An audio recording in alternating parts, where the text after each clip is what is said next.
या आंदोलनाकडे लक्ष असेलच आपलं।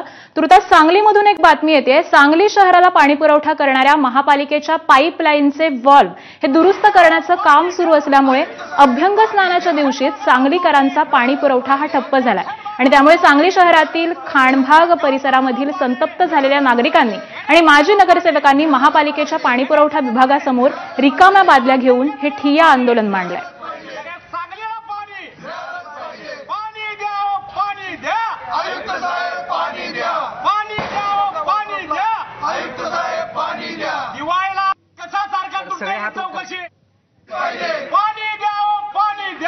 हिंदू धर्मामध्ये सगळ्यात मोठा मानणारा सण म्हणजे दिवाळी आहे आणि ह्या दिवाळीच्या पहिल्या पाण्या दिवशी जे अभ्यंग स्नान केलं जातंय ह्या दिवशी ह्या वॉटरवर्क्सनं असा मोठा पराक्रम केलाय की अखंड सांगलीमध्ये पाण्याचा थेंब सुद्धा नाहीये।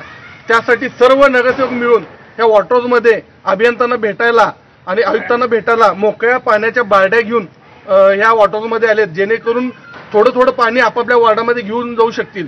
कारण ह्या लोकांकडे कुठल्याही प्रकारचं नियोजन नाही, ना पाणी सोडायचं नियोजन नाही, ना टँकरची व्यवस्था नाही।